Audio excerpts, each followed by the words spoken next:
जी हम स्टार्ट करते हैं। चूँकि आज थोड़ा इलेक्ट्रिसिटी का इशू हो रहा था जिसकी वजह से लिंक क्रिएट नहीं हो रहा था, तो उसके लिए आपको थोड़ा वेट करना पड़ा।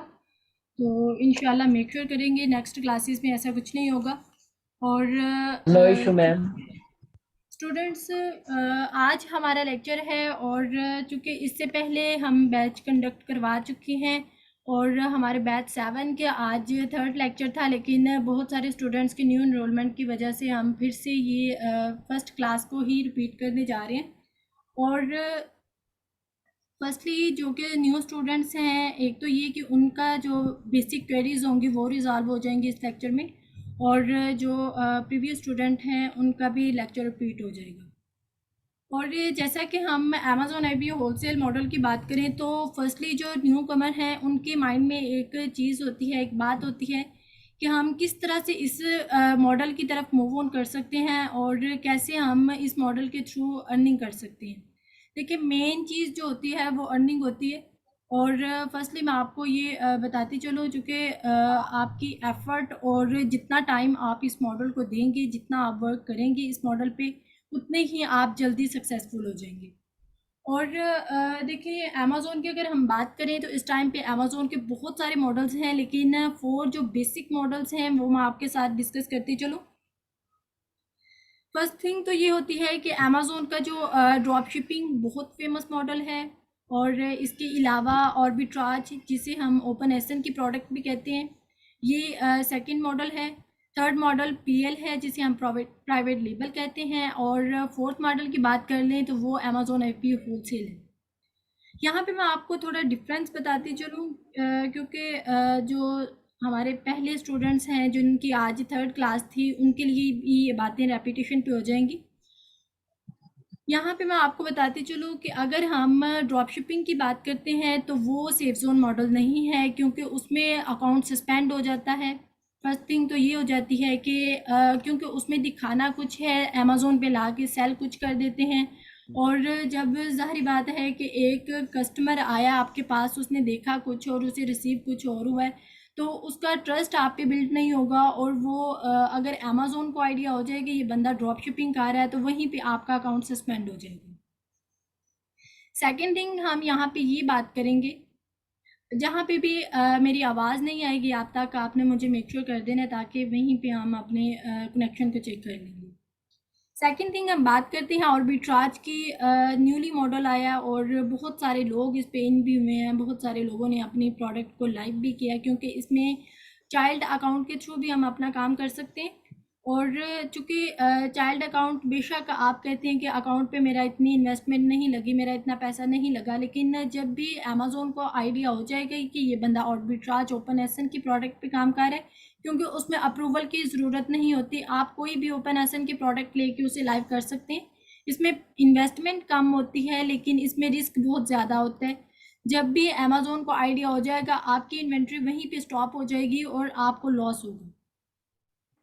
थर्ड थिंग मैं आपको बताती चलूँ कि पीएल की बात कर लें, प्राइवेट लेबल की, और ये भी एक सेफ जोन मॉडल है। इसमें आपको नुकसान कोई नहीं हो सकता, लेकिन इसमें इन्वेस्टमेंट ज़्यादा लगती है। और इन्वेस्टमेंट की अगर हम बात करें तो आपके पास चूँकि डॉलर का rate day by day increase होता जा रहा है, और आपके पास अगर 10 से 12 लाख है तो आप इस काम को स्टार्ट कर सकते हैं। लेकिन अगर आपके पास इन्वेस्टमेंट कम है तो आप इस मॉडल की तरफ मूव ऑन नहीं कर सकते। यहाँ पे फोर्थ मॉडल आ जाता है अमेज़ॉन एफपीओ होलसेल का। और अमेज़ॉन एफपीओ होलसेल की मैं आपको बेसिक ये चीज़ बताती चलूँ, चूँकि इसमें इन्वेस्टमेंट भी कम है। आपके पास 4 लाख हो, आपके पास 4,50,000 हो, आपके पास 5 लाख हो, तो आप इस मॉडल की तरफ मूव ऑन कर सकते हैं।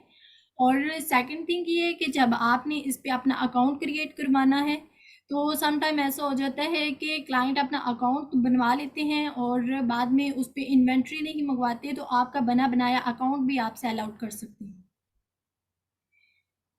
ये एक सेफ जोन मॉडल इसलिए भी है कि आपको इसमें कोई लॉस नहीं होता, कहीं पे आपको ये रिस्क नहीं होता कि आपका अकाउंट सस्पेंड हो जाता है, या फिर अगर आपने अपना अकाउंट बना लिया है, एलएलसी क्रिएट करवा ली है, तो आप वो बना बनाया सारा काम अपना सेल आउट भी कर सकते हैं। इसमें नुकसान आपको किसी तरह नहीं हो सकता। बस ये है कि इसमें आपने एक विनिंग प्रोडक्ट को, एक विनिंग ब्रांड को फाइंड करना है और प्रोडक्ट का अप्रूवल लेने के बाद आपने एमओक्यू लेने हैं और वो आपने लाइव कर देनी है। हम फर्स्टली अगर बात करें अमेजोन एफबी होलसेल और प्राइवेट लेबल की, क्योंकि इससे हटके जो रिस्की मॉडल्स होते हैं ना तो मैं आपको सजेस्ट दूंगी कि आप उन मॉडल्स की तरफ मूव ऑन करें और ना मैं खुद ही करती हूँ, क्योंकि आपने देखा होगा कि मियाँ चन्नू में और बाकी सिटीज़ में जितने भी अकाउंट सस्पेंड हुए हैं, बहुत सारे लोगों के माइंड में एक क्वेश्चन आया है कि ये अकाउंट सस्पेंड हुए हैं और अमेजोन ब्लॉक हो गया, अमेजोन पाकिस्तान से ब्लॉक हो गया। ऐसा कुछ नहीं हुआ। ये जितने भी अकाउंट थे ये सारे ड्रॉप शिपिंग के थे और ड्रॉप शिपिंग का ज़ाहिर बात है कि एक हलाल वे से अगर आप पैसा कमाना चाहते हैं तो ड्रॉप शिपिंग में बिल्कुल नहीं जाना चाहिए, क्योंकि उसमें दिखाएंगे कुछ, बेचेंगे कुछ, आपको प्रॉफिट ज़्यादा होगा लेकिन वहाँ पे नुकसान ज़्यादा होगा। यहाँ पे हम बात करते हैं, अगर हम अमेजोन एपी होलसेल और पीएल की बात कर लें तो इसमें सबसे पहले हमें एक विनिंग प्रोडक्ट को फाइंड करना होता है। विनिंग प्रोडक्ट को अगर हम फाइंड करें, यहाँ पे क्वेश्चन अराइज होता है कि जैसे हम पीएल की प्रोडक्ट को सेल आउट कर सकते हैं, $200 में भी सेल आउट कर सकते हैं, $250 में भी विनिंग प्रोडक्ट हमारी सेल आउट हो जाती है, लेकिन होलसेल की प्रोडक्ट क्या हम फाइंड करके सेल आउट कर सकते हैं? क्योंकि स्टूडेंट्स मैं साथ साथ आपको ये भी बताऊंगी कि which one is better for you और आप किस तरह से अपनी स्टार्टिंग से अर्निंग लेके चल सकते हैं। और सेकंड थिंग ये है कि मैं आपको फर्स्ट क्लास में ही टिप्स एंड ट्रिक्स भी बताऊंगी और इसके अलावा अगर हम बात कर लें प्रोडक्ट की तो मैं आपको लास्ट क्लास में पीएल की प्रोडक्ट फाइंड करना भी बताऊंगी, क्योंकि मेरा मेन मोटिव ये होता है कि आपको होलसेल के साथ साथ पीएल का भी टच मिल जाए ताकि आपको कोई भी क्लाइंट आए आपके पास तो आप उसे डील कर सकें। अगर हम होलसेल की बात कर लें तो कुछ क्राइटेरियाज हैं जिनको फॉलो करके हम इजी वे से प्रोडक्ट को फाइंड करते हैं, ब्रांड का अप्रूवल लेते हैं और उस प्रोडक्ट को हम सेल आउट भी कर सकते हैं। उसके लिए हमने कुछ क्राइटेरियाज को देखना होता है। फर्स्टली हम उसकी तरफ मूव ऑन करते हैं। अभी हम स्लाइड से रीड करेंगे और नेक्स्ट लिंक जो मैं आपको शेयर करूंगी उसमें हम प्रैक्टिकल वे से गूगल पे जाके प्रोडक्ट को फाइंड करेंगे। यहाँ पे हम बात कर लेते हैं बीएसआर की। और बीएसआर चूँकि हमने प्रीवियस नेक्स्ट क्लासेस में हमने बीएसआर को डिटेल में पढ़ना है, लेकिन आज मैं आपको एक ओवरव्यू देती चलूँ कि बीएसआर हमने देखना होता है प्रोडक्ट की रेटिंग, इससे हम चेक कर सकते हैं लाइक डैट अगर एक स्टूडेंट क्लास में एंटर होता है, उसकी क्लास में 50 स्टूडेंट्स हैं और किसी एक स्टूडेंट की फर्स्ट पोजीशन आ जाती है तो जाहिर बात है कि उसकी पोजीशन इसलिए फर्स्ट आई है क्योंकि उसके मार्क्स अच्छे थे।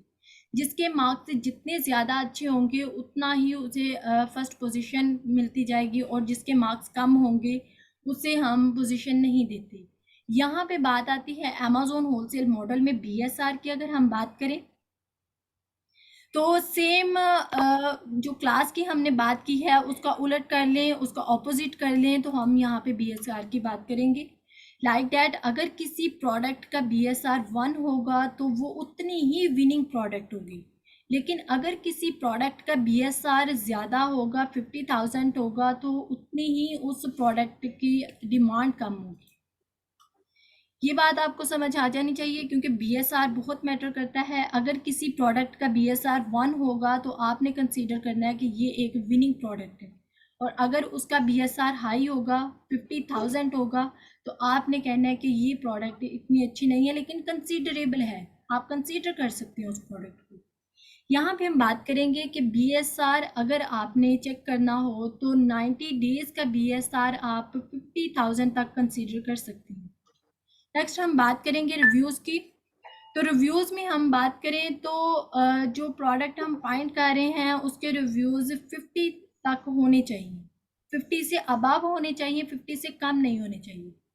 इसके अलावा हम रेटिंग की बात करें, चूँकि हम अभी ये न्यू क्राइटेरिया आया है और मैं आपको न्यू क्राइटेरिया और जो ओल्ड क्राइटेरिया था अमेज़ोन का सब बारे में, इन दोनों के बारे में मैं आपको बताऊँगी।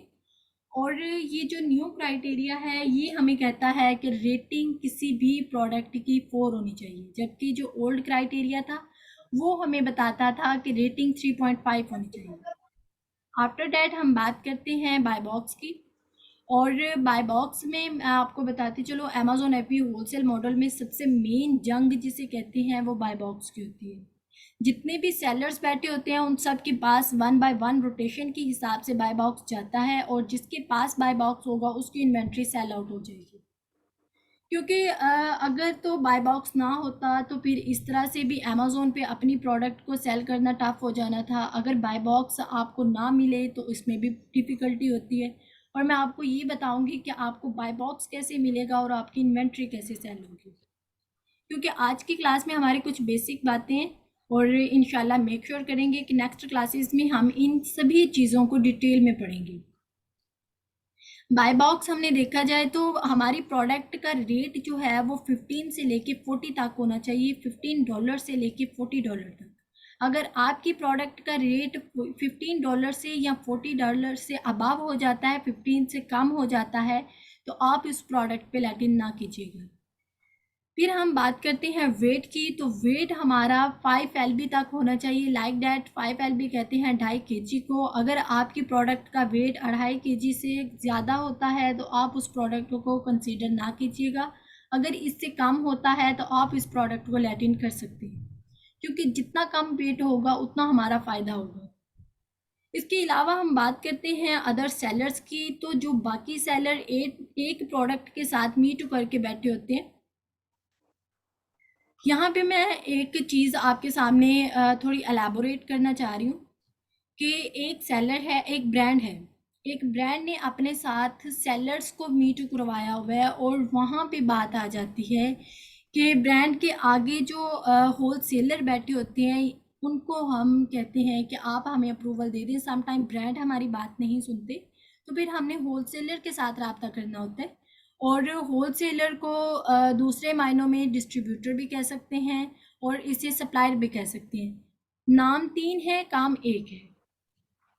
होलसेलर, डिस्ट्रीब्यूटर और सप्लायर, 3 नाम है, काम 1 है। इन तीनों से हमने अप्रूवल लेना होता है। अगर ब्रांड हमारी बात नहीं सुनता तो हमने अप्रूवल लेना होता है होलसेलर से, और उसके साथ हमने मीटू करना होता है, और हमने मेक श्योर करना है कि अगर किसी प्रोडक्ट के साथ 4 मीटू बैठे हुए हैं, सेलर मीटू करके बैठे हुए हैं, यहाँ पे 25 से अबव सेलर्स मीटू करके बैठे हुए हैं, तो हमने उस प्रोडक्ट को कंसीडर नहीं करना।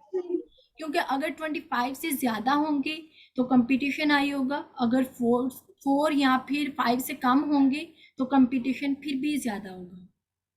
फिर हमने बात करनी होती है कैटेगरी की, और यहाँ पे मेन चीज़ आ जाती है कि आपकी प्रोडक्ट की कैटेगरी गेटेड ना हो, क्योंकि गेटेड होगी तो आपको अनगेट करवाना होगा, और उसके लिए आपको डॉक्यूमेंटेशन तैयार करवाना होगी। और जो भी न्यू सेलर्स होते हैं उनके लिए मेरा मशवरा यही है कि आप गेटेड प्रोडक्ट की तरफ ना जाएं, आप अनगेटेड प्रोडक्ट के साथ मीट करें। जब आप एक्सपर्ट हो जाते हैं तो फिर गेटेड की तरफ आप मूव ऑन करें, क्योंकि यहाँ पे एक चीज़ आ जाती है कि गेटेड प्रोडक्ट आपको मुनाफा ज़्यादा देती है, आपको इससे प्रॉफिट ज़्यादा होगा गेटेड प्रोडक्ट की। ये बात आपने गौर से सुननी है, और अपने पास नोटबुक रखा करें, क्योंकि मैं अपनी प्रीवियस स्टूडेंट्स को भी यही बात कहती हूँ कि अपने पास नोटबुक रखा करें। कुछ बातें ऐसी होती हैं जो ना तो स्लाइड में लिखी होती हैं, ना कहीं और से आपको मिलेंगी, लेकिन वो बातें करने का मकसद ये होता है कि आपकी क्वेरीज रिजॉल्व हो जाए। गेटेड प्रोडक्ट जो होती है वो वेट में ज़्यादा होती है, या फिर उसमें प्राइस हाई होती है उसकी, या फिर उसे देखा जाए तो थोड़ी ब्रेकेबल होती है। लोग बहुत कम ऐसे गेटेड प्रोडक्ट को सिलेक्ट करते हैं। बहुत सारे लोग गेटेड प्रोडक्ट को छोड़ देते हैं, वो कहते हैं कि हमें शिपमेंट में मसला होगा, डॉक्यूमेंटेशन रेडी करवाना होगा, तो हम इसकी तरफ मूव ऑन ना ही करें तो बेहतर है। लेकिन मैं आपको एक बात बताती चलूँ कि गेटेड प्रोडक्ट आपको बहुत अच्छा प्रॉफिट दे सकती है, इससे आपको बहुत अच्छा रेवेन्यू हो सकता है। ये किसी का माइक ऑन है, काइंडली आप अपना माइक म्यूट कर लें। और लेकिन एक चीज़ का ख्याल रखें कि स्टार्ट पे आपने गेटेड प्रोडक्ट की तरफ मूव ऑन नहीं करना। अगर आपने फर्स्टली गेटेड प्रोडक्ट को सिलेक्ट कर लिया तो ये आपको नुकसान देगी। सेकंड थिंग हमने देखनी होती है, do not go for a product that has only 1 FBA seller. आपने चेक करना है आप जिस प्रोडक्ट के साथ मीट कर रहे हैं वहाँ पे जितने भी सेलर बैठे हुए हैं 5 से लेके 25 तक हमने कंसीडर करने हैं, और उनमें हमने देखना है कि अगर जस्ट एक FBA सेलर है, बाकी सारे FBM हैं, तो आपने उस प्रोडक्ट की तरफ मूव ऑन नहीं करना।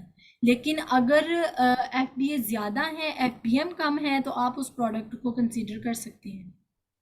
ये चीज़ें जो आज न्यू कमर हैं, जो न्यू स्टूडेंट्स हैं, उनके लिए बहुत टफ होंगी, क्योंकि उनकी आज पहली क्लास है और पहली क्लास में ये गेटेड, अनगेटेड, एफपीए, ये सभी चीज़ें सुनने को मिल रही हैं और आपके लिए थोड़ा टफ होगा। लेकिन इंशाल्लाह उम्मीद है कि आपको नेक्स्ट क्लासेस में यही बहुत ईजी लगेंगी। बल्कि नेक्स्ट लिंक जो मैं आपको सेंड करूँगी उसमें मैं आपको डिटेल से ये बातें प्रैक्टिकली बताऊँगी। उसके बाद आपने देखना है कि चेक द सेलर केयरफुली। ये चीज़ बहुत मेन है। अगर आपने केयरफुली सेलर को चेक नहीं किया, 4 थे या 25 से अबव थे, तो आप तरफ मूव ना कीजिएगा। जिस स्टूडेंट किसी का माइक ऑन है, अपना माइक म्यूट कर लें और आपकी जो भी क्वेरीज होंगी आप हैंड रेज कर लीजिएगा और जिस स्टूडेंट का हैंड रेज होगा मैं उसकी क्वेरी ले लूँगी। इसके अलावा हम यहाँ पे बात कर रहे थे सेलर की और आपने सेलर को केयरफुली चेक करना है। आफ्टर डैट हम बात करते हैं Amazon prefer FPA wholesaler than FPM. अच्छा स्टूडेंट, यहाँ पे मैं आपको एफपीए और एफपीएम में डिफरेंस करके बताती हूँ। और मेन डिफरेंस आपका ये होगा कि एफपीए कहते हैं फुलफिलमेंट बाय अमेज़न और एफपीएम कहते हैं फुलफिलमेंट बाय मर्चेंट।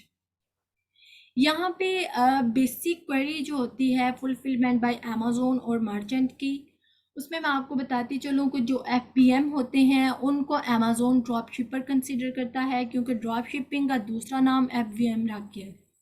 और अगर एफबीए के तौर पे आप अपनी प्रोडक्ट को सेल आउट करना चाहते हैं तो अमेज़न आपकी खुद भी हेल्प करेगा कि आपकी प्रोडक्ट जल्दी से जल्दी सेल आउट हो जाए।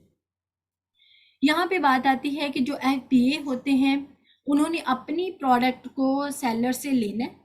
सेलर से अप्रूवल लेने के बाद प्रोडक्ट को सिलेक्ट करना है कि इतने पीस मुझे आ जाने चाहिए। उसने अपने पीस का ऑर्डर दे देना है। फिर वही पीस जो कि आपके ऑर्डर पे हुए हैं वो आपके वहाँ से प्रेप सर्विस में आएंगे।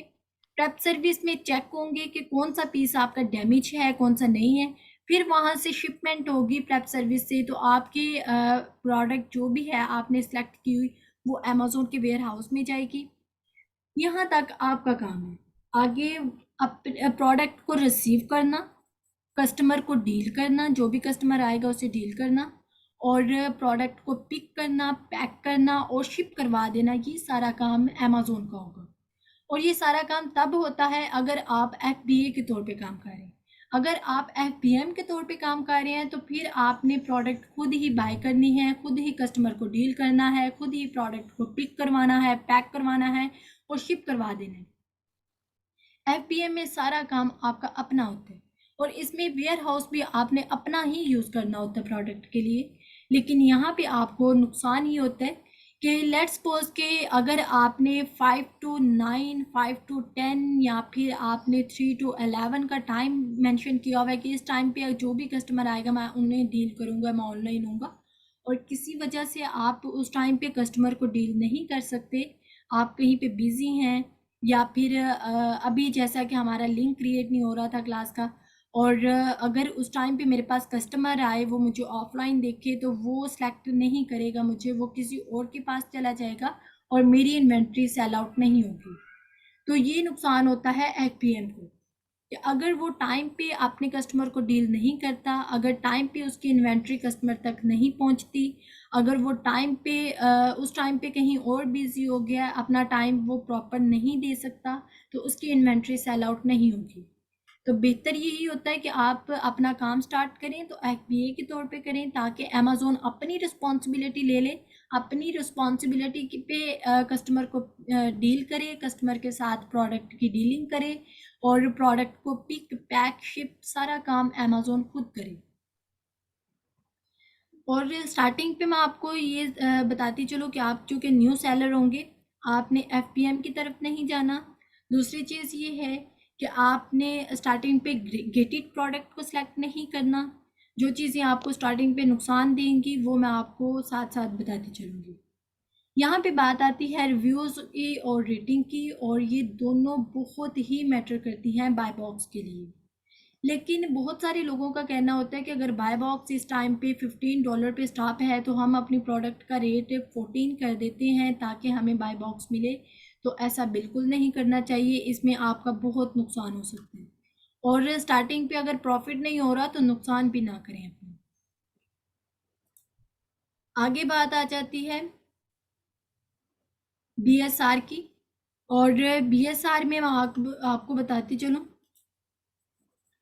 स्टूडेंट मेक श्योर कर दे मेरी आवाज़ आ रही।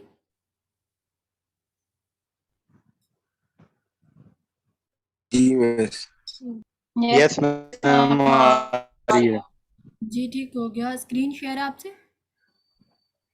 जी चलिए, जहाँ भी प्रॉब्लम होगी, क्योंकि आज हमारी तरफ नेट का बहुत बैकएंड से इशू आ रहा है और लाइट का भी बहुत इशू आ रहा है, तो जहाँ पे भी प्रॉब्लम होगी आप मुझे बता दीजिएगा।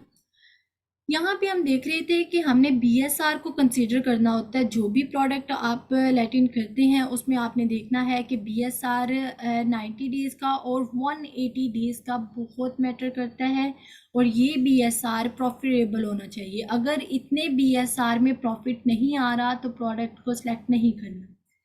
यहाँ पे मैं एक बात आपके साथ बहुत दफ़ा रिपीट कर चुकी हूँ कि सिलेक्ट नहीं करना, प्रॉफिट प्रोडक्ट को सिलेक्ट नहीं करना, सिलेक्ट नहीं करना। आप भी ये सोच रहे होंगे कि मैम हर बात पे यही बात रिपीट कर रही हैं कि सिलेक्ट नहीं करना, तो अगर सिलेक्ट नहीं करेंगे तो हमें प्रोडक्ट कहाँ से मिलेगी? देखें, अमेज़ोन पे नीडल से लेके, नीडल एक बहुत माइनर सी प्रोडक्ट है, नीडल से लेके बहुत वास्ट लेवल पे प्रोडक्ट्स आपको मिलेगी। और प्रोडक्ट के आइडियाज़ कभी ख़त्म नहीं होते। प्रोडक्ट आपको हर जगह से मिल सकती है, हर टाइप की मिल सकती है, प्रॉफिटेबल भी मिल सकती है, और वो प्रोडक्ट्स भी आपको मिलेंगी जिसके साथ सेलर भी सही होंगे, रैंकिंग भी उसकी अच्छी होगी, रिव्यूज़ भी अच्छे होंगे, लेकिन प्रॉफिट नहीं आपको देगी। हमारा काम है, हमने प्रॉफिट जनरेट करना है, और इसलिए आपने ये चीज़ें मेक श्योर करनी है। Amazon should not be selling or constantly out of stock। अच्छा, यहाँ पे एक चीज़ हमने देखनी है कि जो प्रोडक्ट हमने सेल आउट करनी है, जिस प्रोडक्ट के साथ हमने मी टू करना है, वहाँ पे दो चीज़ें होनी चाहिए। एक चीज़ तो ये कि अमेज़ोन उस प्रोडक्ट को खुद सेल ना कर रहा हो, खुद सेलर ना हो उस प्रोडक्ट का।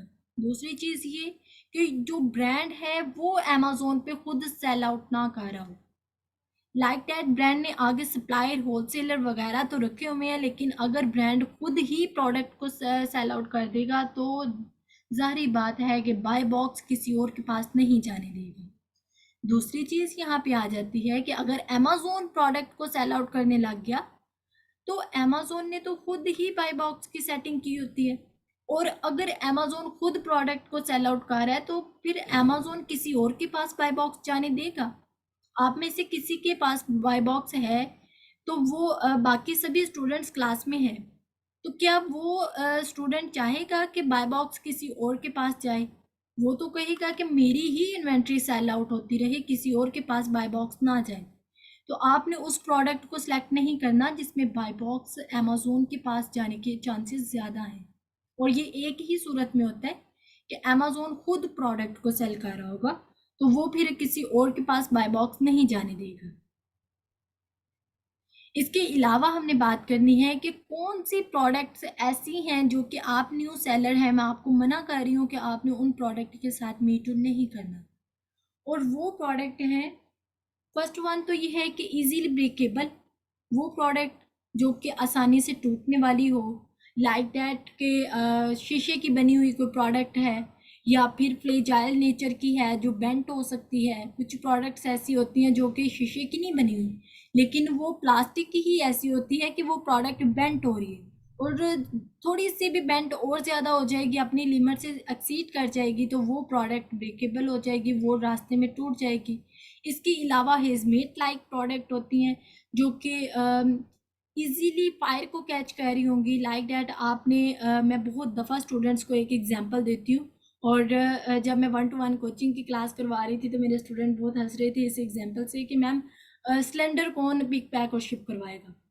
ये जो गैस सिलेंडर होते हैं, अगर आप इसको शिप करवा देते हैं तो रास्ते में ये अगर फट जाएंगे तो इसमें नुकसान आपका ही नहीं होगा, बल्कि उस शिप में बाकी कस्टमर का जितना भी लगेज होगा, जितनी भी प्रोडक्ट्स होंगी, वो सब नुकसान में जाएंगी। इसके अलावा इलेक्ट्रिक बैटरी होती है, उसे सेलेक्ट नहीं करना आपने। और इलेक्ट्रिक जितनी भी इलेक्ट्रॉनिक की प्रोडक्ट होंगी उनको सेलेक्ट नहीं करना आपने। और ऐसी प्रोडक्ट जो कि आग लगने का ख़तरा हो या फिर उसका, क्योंकि जब आपने अमेज़न के वेयर हाउस में प्रोडक्ट को रखना जाके, तो वहाँ पे भी ऐसी प्रोडक्ट नुकसान देती हैं। और हैवी मशीनरी को स्टार्टिंग पे सेलेक्ट नहीं करना आपने। और इसके अलावा ये है कि आप उन प्रोडक्ट को सिलेक्ट करें। मैं आपको एग्जांपल भी देती चलती हूँ, क्योंकि अभी मैंने मेरे जो क्लाइंट थे वो बहुत इस बात पे थे, कॉन्शियस थे कि मैं स्टार्टिंग पे कोई ऐसी प्रोडक्ट सिलेक्ट करूँ जो कि उन्हें प्रॉफिट भी दे और वो ब्रेकेबल भी ना हो। तो फिर मैंने उन्हें एप्पल स्लैशर पे ला के दी, पिज़्ज़ा पील पे हमने प्रोडक्ट को सिलेक्ट किया। और ये प्रोडक्ट जो होती हैं ये नुकसान भी नहीं देती, ये प्रॉफिट भी देती हैं। बेबी फीडर कर सकते हैं आप, बेबी डायपर कर सकते हैं। ये मैं आपको प्रैक्टिकली बताऊंगी। अभी जस्ट हम ओवरव्यू कर रहे हैं अपनी कैटेगरीज का। और यहाँ पे बात करते हैं कि मल्टीपल वेरिएशन ना हो, hard to copy in the start date differ in colour size quality. यानी कि आपने जब किसी प्रोडक्ट को सिलेक्ट करना है तो आपने सबसे पहले उसकी वेरिएशन को चेक कर लेना है। लाइक डैट वेरिएशन, यहाँ पे बात आ जाती है कि आपने अगर कैप को सिलेक्ट किया है, बॉयज़ की कैप होती है या गर्ल्स की कैप होती है या बेबी कैप होती है, तो उसमें एक तो कलर की वेरिएशन आ जाएगी। हो सकता है कि आपने ब्लू कलर में मंगवा ली है लेकिन डिमांड रेड कलर में ज़्यादा है, पिंक कलर में ज़्यादा है और ब्लैक कलर में ज़्यादा है, तो आपकी वो ब्लू कैप इतनी सेल आउट नहीं हो रही, तो इसमें आपका ही नुकसान होगा। सेकंड थिंग यहाँ पे ये आ जाती है कि उसमें क्वालिटी का इशू आ जाएगा। अगर आपने लेदर की कैप मंगवाई है तो आपके पास जो कैप आई है वो प्योर लेदर की नहीं है और इसमें वेरिएशन आ जाएगी। मैं लेट्स सपोज एग्जांपल देती चलूँ कि आपने बेबी फीडर सेलेक्ट किया था तो उसमें वेरिएशन आ गई है। वो आपने कोई डिज़ाइनिंग में किया था सेलेक्ट, लेकिन आपके पास सिंपल वे से आ गया, तो वहाँ पे एक इशू बन जाएगा। वो हो सकता है कि आपने अच्छी प्लास्टिक का सेलेक्ट किया था क्राइटेरिया उसको मीट करते हुए, लेकिन वो अच्छी प्लास्टिक नहीं थी। तो यहाँ पे आपने देखना है कि जो चीज़ें ज़्यादा वेरिएशन दे रही हैं आपने उनको सेलेक्ट ही नहीं करना। बाद में जो इशू क्रिएट होगा और आपको नुकसान होगा, तो पहले आप इसकी वेरिएशन चेक कर लें। फिर उसके बाद हमने देखना है कि जो इलेक्ट्रिकल सॉकेट्स होते हैं इसमें प्लग जो होते हैं वो ख़राब हो जाते हैं रास्ते में, या फिर आपने एक चीज़ मैं यहाँ पे इनकोड करती चलो, सम पीपल्स सेलेक्ट कर लेते हैं फूड की आइटम्स और उनमें उन्हें नुकसान ही होता है कि डेट एक्सपायर हो जाती है या फिर फूड ख़राब हो जाता है या फिर लीकेज हो जाती है या फिर पेस्टिसाइड को आपने सेलेक्ट नहीं करना। इसके अलावा आपने देखना है कि ये जो ब्यूटी एंड केयर्स पे आ जाती हैं क्रीम्स वगैरह, इनको आपने सेलेक्ट नहीं करना। और यहाँ पे लाइबिलिटी का इशू भी आ जाता है, क्वालिटी का इशू भी आ जाता है। क्वालिटी का इशू मैंने आपको बताया कि आप सिलेक्ट कुछ और करते हैं, आपके पास आ कुछ और जाता है, यहाँ पे नुकसान होगा आपको। फिर हम यहाँ पे बात करते हैं who will win the boy box, चूँकि बाय बॉक्स पे हमारी एक बहुत लॉन्ग हमारी क्लास होगी और उसमें मैं आपको कंप्लीट वे से बताऊंगी कि आपको बाय बॉक्स कैसे मिलेगा, आप कैसे बाय बॉक्स को जल्दी गेट कर सकते हैं, ये सभी चीज़ें मैं आपको बताऊंगी। लेकिन चूँकि आज हमारी डेमो इंट्रोडक्टरी की क्लास है तो इसमें हम ओवरव्यू करें। बाय बॉक्स के लिए यहाँ पे जो हमारे पास आंसर आता है, दीज सेलर्स दो sellers will win the buy box who has low price, जिनकी होगी दूसरों से, दूसरे कस्टमर जो बैठे हुए हैं सेम प्रोडक्ट के साथ मीटू करके, उनमें से जिसकी लो प्राइस होगी उसके पास बाय बॉक्स जाएगा। या फिर हम देखते हैं कि जिसकी गुड कस्टमर रेटिंग होगी, लाइक डैट आपने दराज से कोई चीज़ बाय की है तो आप सबसे पहले उसकी रेटिंग देखेंगे कि इसकी रेटिंग कितनी है। अगर 90 प्लस रेटिंग होगी, 4.5 से अबव स्टार्स मिले होंगे, तो हम तो उस प्रोडक्ट को आंखें बंद करके सिलेक्ट कर लेते हैं कि ये प्रोडक्ट हमें प्रॉफिट देगी। इसके अलावा हमने देखना है कि जो अमेज़ोन की क्राइटेरियाज को फिल कर रहा हो, लाइक डैट अमेज़ोन ने कुछ रिक्वायरमेंट रखी होती है, जो सेलर उन रिक्वायरमेंट्स को कंप्लीट कर रहा होगा, अमेज़ोन के रूल्स को फॉलो कर रहा होगा। और इसके अलावा अमेज़ोन के ही रूल्स नहीं होते, अमेज़न के साथ-साथ जो होलसेलर आगे बैठे हुए हैं, जो ब्रांड आगे बैठा हुआ है, उनके भी रूल्स होते हैं जिनको फॉलो करना बहुत ज़रूरी होता है। लेकिन हम बात कर रहे हैं यहाँ पे बाय बॉक्स की।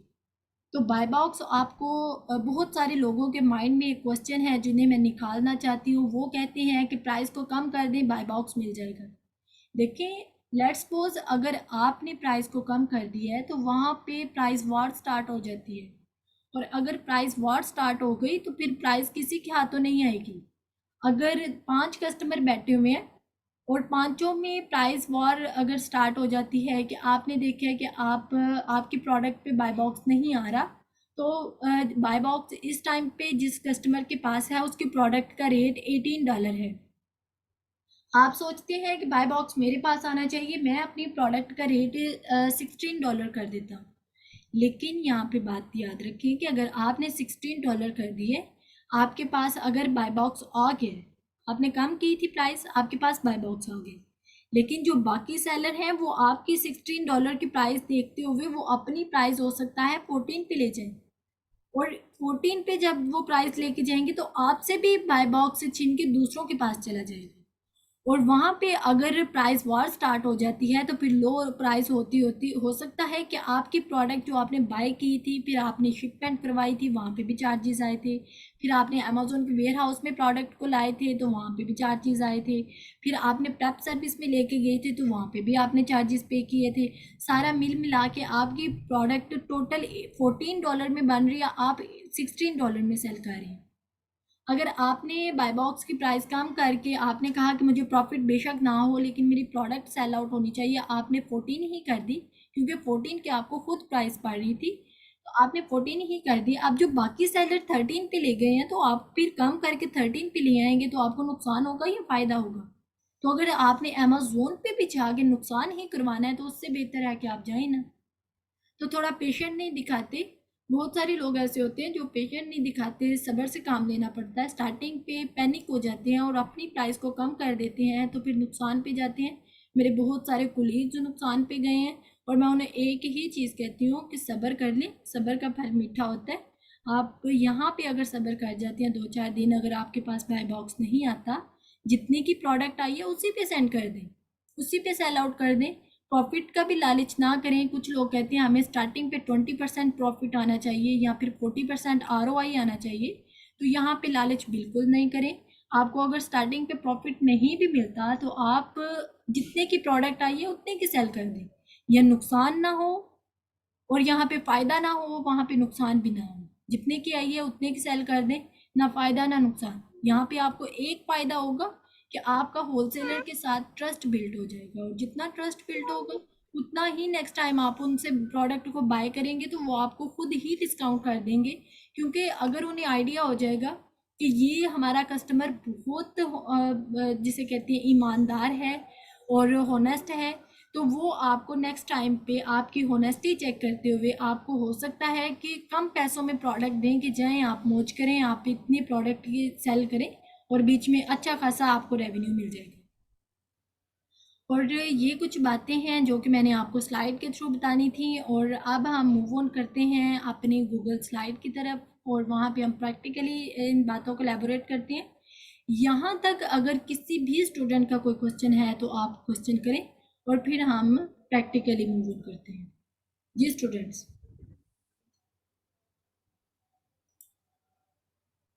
जी शाहिद, आपका क्वेश्चन। हाँ क्वेश्चन है। जी वेलकम। मैं मुझे पूछना चाह रहा था कि रिव्यूज के बारे में बात हो रही थी दरमियान में ना, तो मैं इतना पूछ रहा था कि प्रोडक्ट हंटिंग के वक्त मिनिमम रिव्यूज कितने होने चाहिए? यानी जैसे आपने प्रोडक्ट का बता दिया कि $15 से $40 के दरमियान में होने चाहिए, मीटू जो सेलर होने चाहिए वो 5 से 25 होने चाहिए, तो रिव्यूज जब होते हैं तो वो मिनिमम कितने होने चाहिए? यहाँ क्राइटेरिया पे बता। रिव्यूज़ की और रेटिंग की बात आती है, दोनों को साथ ही हम कंसिडर करते हैं। और रिव्यूज़ हमारे 50 से कम ना हो, 50 से ज़्यादा हाँ होने वो मैम, चाहिए। तो वो तो BSR और हो गया ना, वो तो ये BSR हो गया ना 50 वाला। जी स्टूडेंट, 1 सेकेंड वेट कीजिए। यहाँ पे हम बात कर रहे हैं कि हमारे जो रिव्यूज़ हैं वो 50 से कम ना हो, ये हमारा था ओल्ड क्राइटेरिया। लेकिन जो अब हाँ अमेज़न का न्यू क्राइटेरिया आया है उसके मुताबिक हमारे रिव्यूज़ जो है वो 100 से कम नहीं होने चाहिए। और 100 से ज़्यादा होंगे तो हमें अच्छा खासा प्रॉफिट भी मिलेगा, क्योंकि हमारी प्रोडक्ट फिर कंसीडर में आ जाती है, फिर लोगों का ट्रस्ट बिल्ड हो जाता है। और यहाँ पे मैं आपको 2 चीज़ें एलैबोरेट करती चलूँ, और साथ में ये भी मेक श्योर करते चलूँ कि रिकॉर्डिंग हमारी एंड पे जा रही है। 2 मिनट रह गए रिकॉर्डिंग को, फिर उसके बाद रिकॉर्डिंग सेव होगी, और सेव होने के बाद न्यू लिंक क्रिएट होगा और वो आपको सेंड किया जाएगा। उसके लिए आपको मिनिमम 10 मिनट्स का वेट करना पड़ेगा। अच्छा, यहाँ पे हम बात कर रहे हैं कि रिव्यूज़, अगर कुछ लोगों के रिव्यूज़ अच्छे नहीं आ रहे होते तो वो बाय कर लेते हैं, और रिव्यूज़ बाय भी हो जाते हैं, और यहाँ पे आपको कुछ पैसे देना पड़ते हैं और वहाँ से आपको रिव्यूज़ आप बाय कर सकते हैं। और बहुत सारे लोग ऐसे होते हैं जो कि स्टार्टिंग पे अगर उनकी प्रोडक्ट पे रिव्यूज़ कम होते हैं तो वो बाय कर लेते हैं। और मिनिमम आपने जो प्रोडक्ट को सिलेक्ट करना है वहाँ पे रिव्यूज़ आपके 100 होने चाहिए। 100 से कम है, अगर 50 तक है राउंड अबाउट, तो आप प्रोडक्ट को कंसीडर कर लें, लेकिन अगर 50 से भी कम जा रहे हैं तो प्रोडक्ट को सिलेक्ट नहीं करना। सही और है। यहाँ पे रिव्यूज पे चीज़, एक क्वेश्चन और रह गया बीच में, अभी टाइम थोड़ा है। आपने मुझे कहा कि रिव्यूज बाय करने के, that was the in the PL, I think वो तो पीएल में होगा ना, नहीं रिव्यूज नहीं, बाय होलसेल करने में का। भी हम बाय कर सकते हैं, या आपको सर्विस प्रोवाइडर मिल जाते हैं इजीली, आपको फाइबर से भी हाँ, मिल जाएंगे, बी से भी मिल जाएंगे, आप सर्विस प्रोवाइडर के यहाँ थ्रू क्यों अपने नीड रिव्यूज़ पड़ती है को बाय ये कर रिव्यूज सकते पे? हैं। जी यहाँ क्यों स्टूडेंट, नीड यहाँ पे, पड़ेगी? जी यहाँ क्यों नीड पड़ेगी? क्योंकि जब हम लोगों ने एक अच्छी प्रोडक्ट उठा ली, एक अच्छे ब्रांड की उठाई, तो लाजमी मतलब वो सेल हो रही थी, अच्छी सेल हो रही थी, तो हमें रिव्यूज की क्यों जरूरत पड़ी कि हम बाय करें? यहाँ हाँ पे कहेंगे आप क्वेश्चन को कंप्लीट होने दें, फिर हम, सारा जी स्टूडेंट में थोड़ा वेट कीजिएगा क्योंकि हमारी रिकॉर्डिंग एंड पे जा